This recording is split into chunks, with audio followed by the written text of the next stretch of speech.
that. All right, guys, welcome back to the Barren Grounds by David A. Robertson. We are on chapter 21. This is part 2. So they're at the man's cabin, and Ochek made this plan where Eli is in the lake, ready with the canoe to make their escape. Eric got the trader Crane's attention, and by making kind of a quiet fuss outside, going psst, psst, getting its attention. So when the crane stuck its head outside, Ochek and Morgan were there. Ochek grabbed the crane really quickly, and they wrapped the crane's beak with a piece of cloth, tied it tight so the crane couldn't say anything. And so then the crane flew off, free. Now Ochek has crept into the man's cabin and is going to try to free or grab the summer birds that are kept in this burlap sack that's there. And the man is sleeping in a chair, and as Ochek's in there, he's kind of making creaking sounds, which was okay because the man's snoring was louder than the creaking sounds. However, he stumbled, and the creaks that followed, one after the other, were like thunder. Okay, so we're on page 200. The man's head jerked to attention. Ochek flipped the knife around in his paw, ready for an attack, and stood as still as a statue. Morgan didn't breathe. She lowered her body so that she could only just barely see over the sill. So Morgan's still outside. She's peeking in. The man looked as though he was about to turn his head.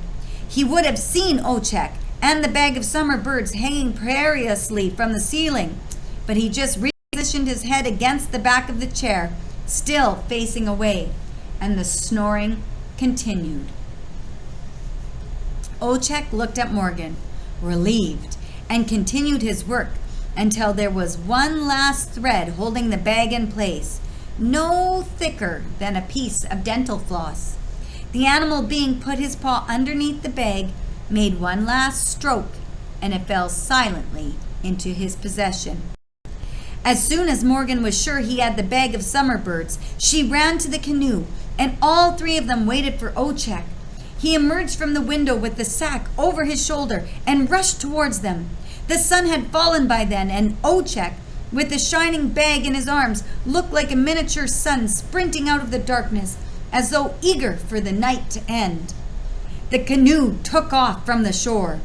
Eli, in the bow seat, and Eric in the stern, powered their paddles through the water, urging the vessel away from the island and ever closer to the land. "We did it!" Eric cried, "and Tatiku is probably still trying to get the knot off of his beak." "We've almost done it," Ochek said, tempering their excitement. He was sitting in the center of the canoe with Morgan, the bag wrapped securely in his arms. "We've a journey still ahead."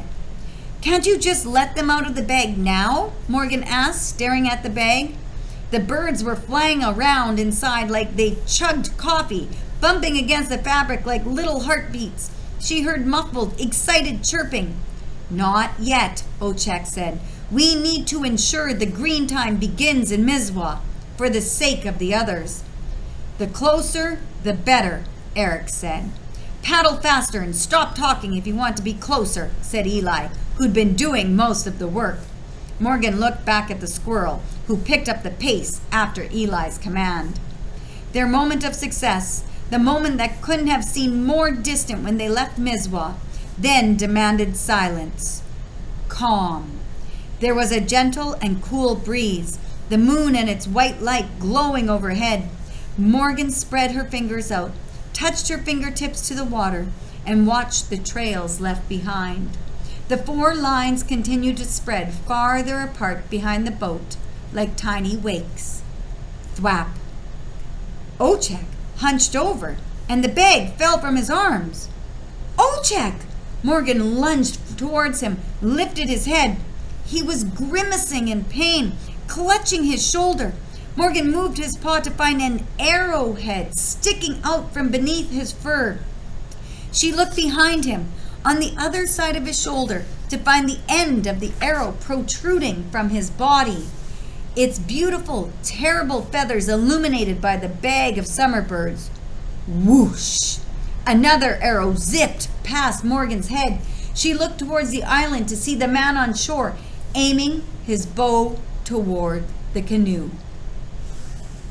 Okay, so they've escaped. Kind of. The man is now on the shore. He knows that they've taken the summer birds and he's shooting arrows at them. Has hit Ochek now in the shoulder. So Ochek is injured and he continues to shoot arrows at them. Okay, that's the end of chapter 21. We'll continue chapter 22 in the next chapter. Bye, guys.